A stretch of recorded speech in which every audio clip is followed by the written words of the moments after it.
Do you ever ask yourself, is it my right to engage in uncommitted sexual relationships? I don't believe I have this right, but my observation is that many members of younger generations do.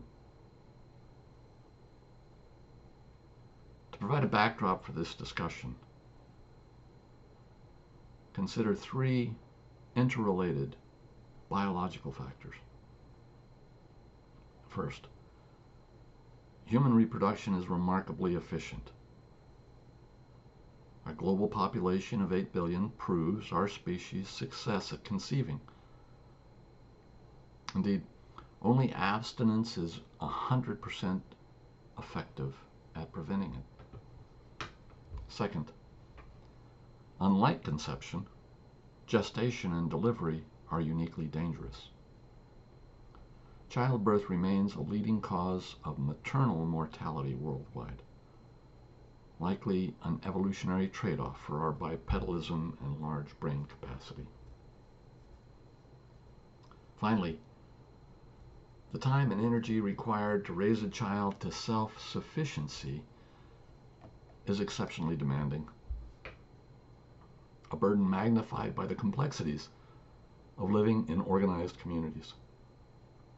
Honestly, I think these three factors are a fundamental backdrop for any discussion involving human relationships, whether I am talking with men or with women.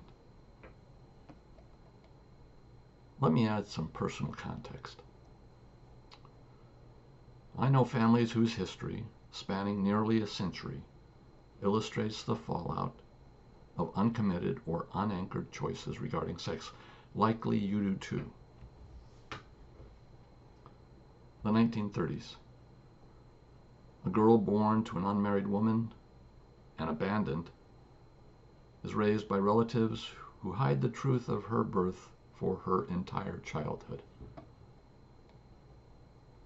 Fast forward to the 1970s, a brilliant young woman whose future was diverted by an unplanned pregnancy following a casual encounter.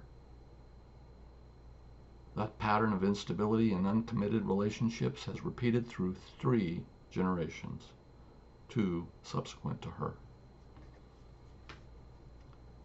Fast forward to today. A 15-year-old who sought a child to force a commitment that never happened. Now 17, she is raising a toddler while dependent on her grandparents. Recently, sadly, those pro-life grandparents funded an abortion for her second pregnancy, expressing a lack of resources to raise another child.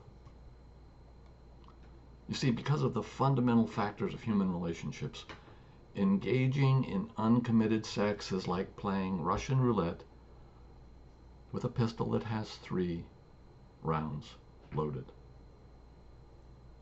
That's why unplanned pregnancy is a major reason why talented women are stopped from realizing their potential.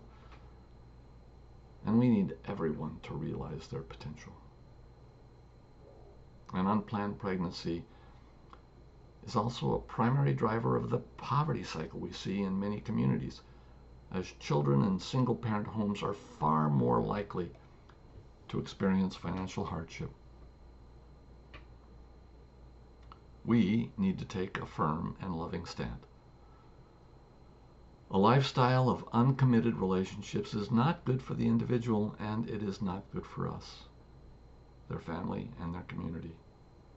I understand the demand to respect personal autonomy, but the price of personal autonomy must not be the health and welfare of the community.